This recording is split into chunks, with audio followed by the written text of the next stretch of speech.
दुर्योधन, काश तुम हारे ना होते। आप सबको ये सुनकर के बहुत अजीब लग रहा होगा कि दुनिया में भला ऐसा कौन सा व्यक्ति है जो ये उम्मीद करता है कि दुर्योधन ना हारा होता। कहते क्या हैं कि हर सिक्के के दो पहलू होते हैं। कभी कभी कुछ कहानियां ऐसी होती हैं जो पूरी तरह से सामने नहीं आती, या कभी कभी ऐसा भी होता है कि कोई एक ऐसी घटना आपके सामने आती है जिसे सुनकर के आप ये सोचने पर मजबूर हो जाते हैं कि भला ऐसा क्यों हुआ। तो आइए आप सबको एक ऐसी कहानी की ओर लेके चलता हूं। इस कहानी को सुनकर के आप लोग खुद ये निर्णय लीजिएगा कि क्या कहीं 1% आप सबको भी ऐसा लगता है कि दुर्योधन काश हारा ना होता। ये कई सालों पहले की बात है। मेरे मित्र और मैं हरियाणा से निकल करके राजस्थान की तरफ जा रहे थे। तो अरावली की पहाड़ियों के पास में हमें एक ढाबा दिखता है और भीषण गर्मी थी। गला बहुत सूख रहा था और पानी खत्म हो चुका था।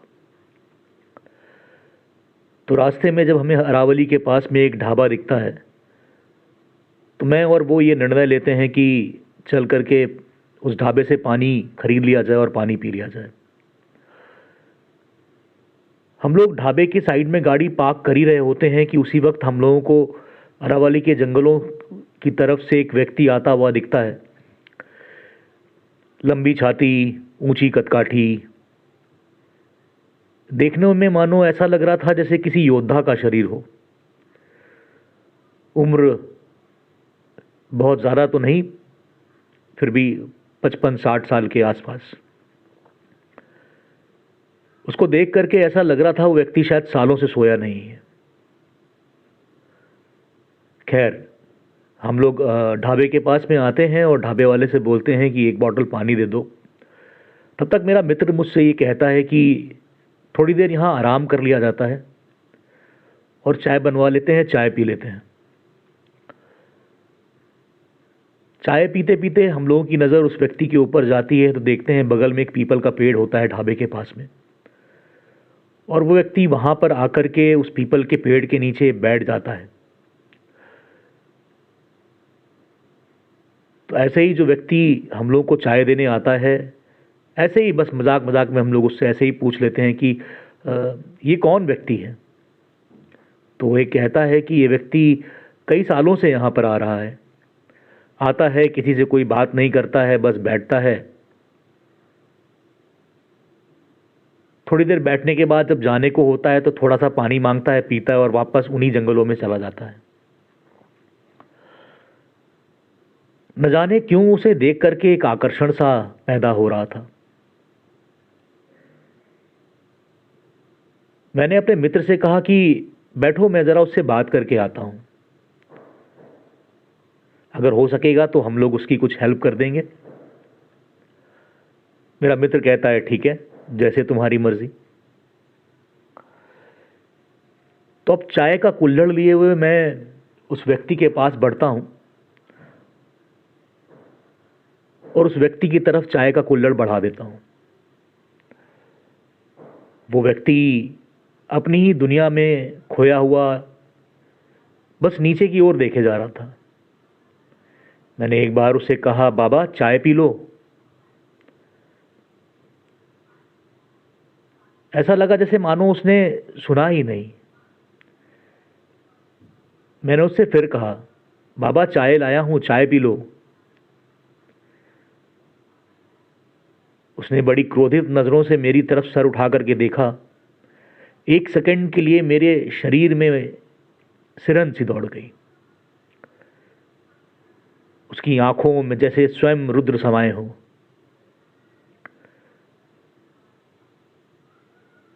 उसने मुझे देखा और बोला, क्या है? मैंने धीमे से कहा, बाबा चाय लाया हूं, चाय पी लो।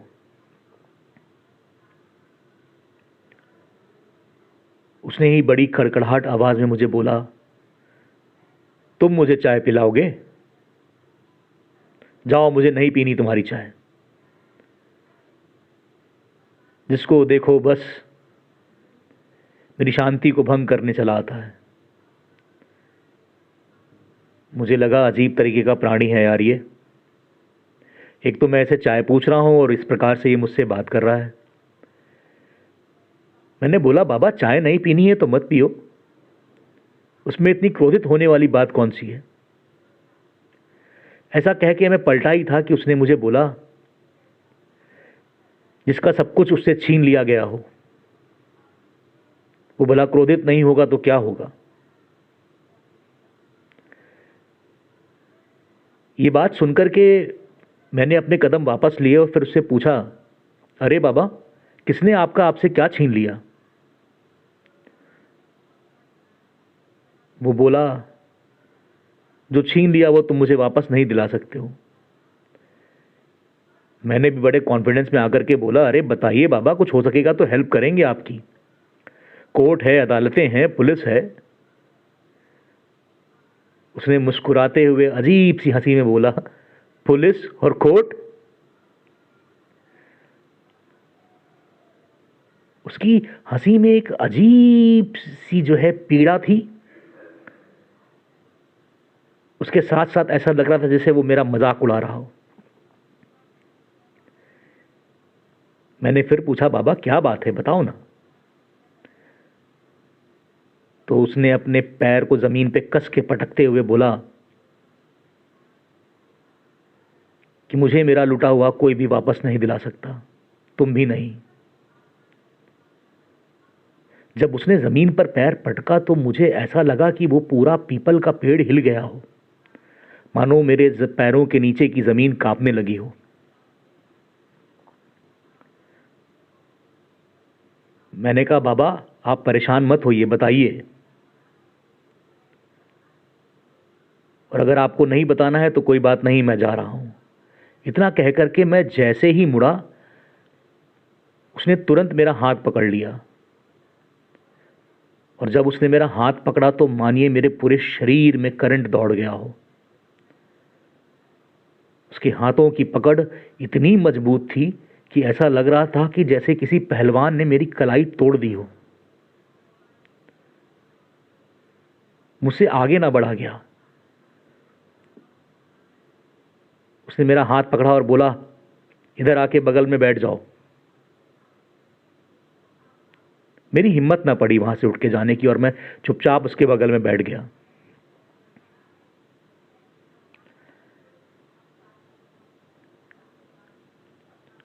उसने कहा कि तुमको ऐसा लगता है कि तुम मेरा राजपाट दिला पाओगे? तो मैंने कहा, बाबा कहीं के महाराजा हो क्या? तो वो बोला, नहीं, मैं महाराज हूं तो नहीं, पर हो सकता था। तो मैंने उससे पूछा, बाबा कहाँ है आपका राजमहल? तो वो बोला, जिस जगह से तुम आ रहे हो ना, उसी दिशा में मेरा राजमहल हुआ करता था और मैं वहीं रहता था।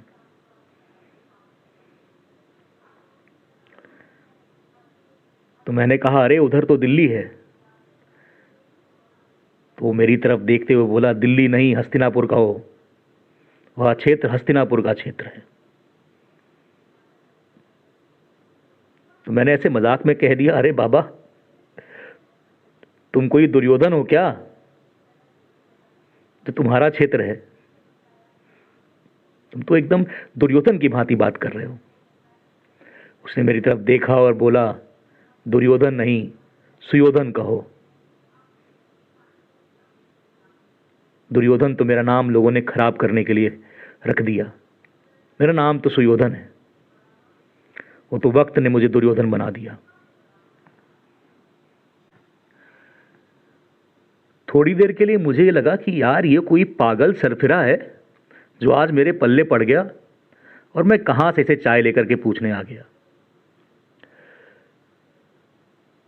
उसने मुझे देखा और बोला, अरे तुमको यकीन नहीं होता ना इसीलिए मैंने कहा था कि तुम मुझे मेरा राजपाट नहीं दिला पाओगे। फिर भी मेरे पास में एक प्रश्न है बच्चा तुमसे पूछने के लिए, बताओगे? तो उसने कहा कि अगर मान लो मैं ही दुर्योधन हूं, क्योंकि दुर्योधन की मृत्यु का प्रमाण तो आज तक कोई न दे पाया। उसकी जांग पर भीम ने गदे से वार तो किया था, लेकिन उसकी मृत्यु होने से पहले बलराम जी ने भीम को रोक दिया था। लोग ऐसे कहते जरूर हैं कि मेरा अंतिम क्रियाक्रम गुरु कृपाचार्य ने और गुरुपुत्र अश्वत्थामा ने किया था, लेकिन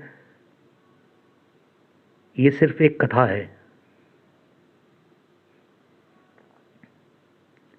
मेरा प्रश्न है तुमसे, क्या मैं वाकई में गलत था? तुमने दुनिया का नजरिया सुना, इतिहास में जो जाना लोगों से तुमने वो सुना। एक कहानी मैं भी तुम्हें सुनाता हूं, बल्कि मेरे कुछ प्रश्न हैं तुमसे। तुम मुझे जवाब जरूर देना, लेकिन निष्पक्ष होकर के जवाब देना। मैं जब पांडवों के महल में, जब उन्होंने अपना गृह प्रवेश किया था, जब मैं उनके महल में गया था, और उस महल में जाने के बाद जब द्रौपदी ने मुझे ये कहकर के मेरा उपहास उड़ाया था कि अंधे का पुत्र अंधा, तो क्या वो सही था? क्या किसी ने सोचा कि मेरे दिल पर कितनी चोट लगी होगी?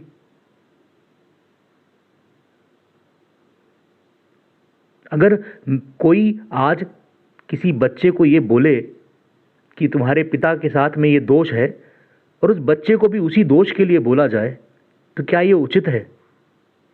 क्या वहां पर द्रौपदी की गलती नहीं थी? हां, जब सभा में बैठे थे सभी लोग, तो मुझे एक बात बताओ, आखिर वो व्यक्ति राजा कैसे बन सकता है जिसके अंदर विवेक ना हो? क्या मैं हस्तिनापुर का राज्य किसी ऐसे व्यक्ति के हाथ में दे देता जिसने जुए में बिना कुछ सोचे समझे अपने भाइयों को दांव पे लगा दिया?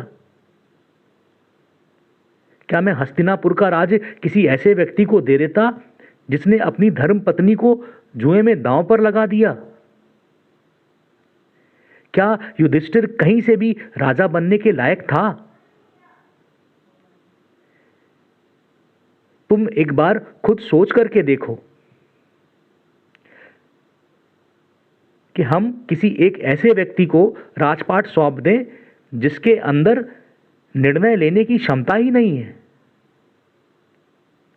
विपरीत परिस्थितियों में कल को हस्तिनापुर के राज्य को भी वो दांव पर लगा देता। क्या ये युधिष्ठिर की जिम्मेदारी नहीं थी? क्या वो उस जुए के समय ना नहीं बोल सकता था? ये युधिष्ठिर के अंदर का लालच ही तो था।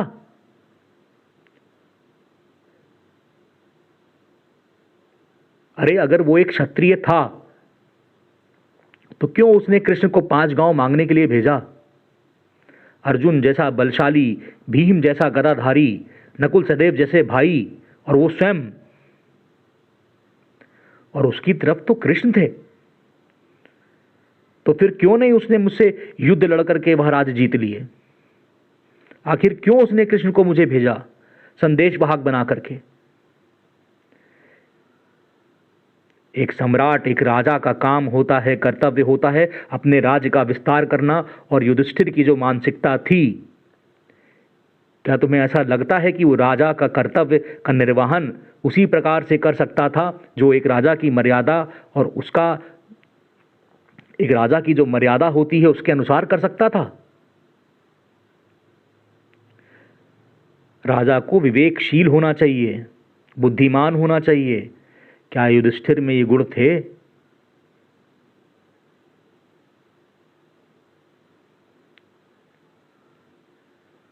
लोग कहते हैं कि अभिमन्यु को हम लोगों ने 7 लोगों ने मिलकर के मार दिया।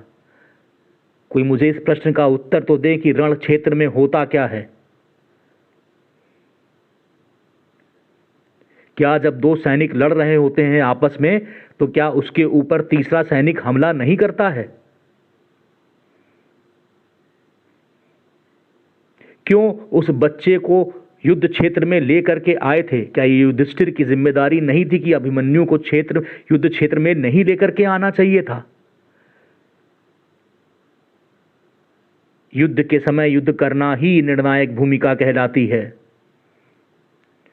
तो जब युद्ध में मेरी तरफ से भी लोग मारे गए, उनकी तरफ से भी लोग मारे गए, तो ऐसा आरोप हम पर क्यों लगाया जाता है कि हम लोगों ने एक बालक की हत्या कर दी? चलो मान लेते हैं कि हमने छल करा, तो क्या युधिष्ठिर ने छल नहीं किया था? जब द्रोण को उन लोगों ने ये कह करके उनसे सारे अस्त्र और शस्त्र का त्याग करवा दिया था रणभूमि में, कि अश्वत्थामा मारा गया जबकि वहां हाथी मारा गया था, क्या वो छल नहीं था?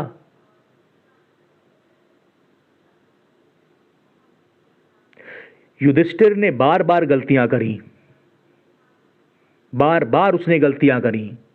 हमने युद्ध क्षेत्र में बस अवसर का फायदा उठाया, क्योंकि मेरा कर्तव्य यह था कि मेरी सेना वो युद्ध जीते, तो मैं अपने सैनिक होने का कर्तव्य का पालन कर रहा था। लेकिन दुनिया मुझे इस नजरिए से देखती है कि दोषी मैं हूं।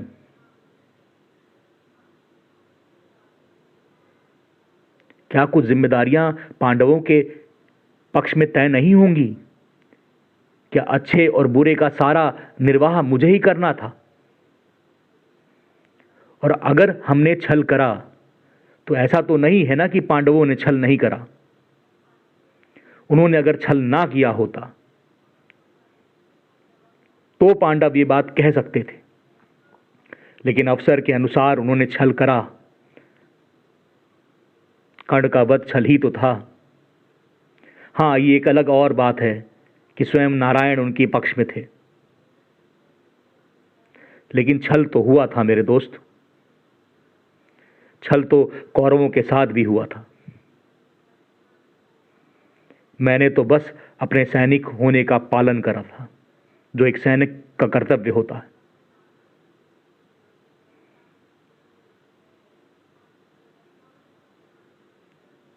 और देखो, मैं आज भी इन जंगलों में, इन पहाड़ों में भटक रहा हूं। न जाने मुझे कब मोक्ष प्राप्त होगा।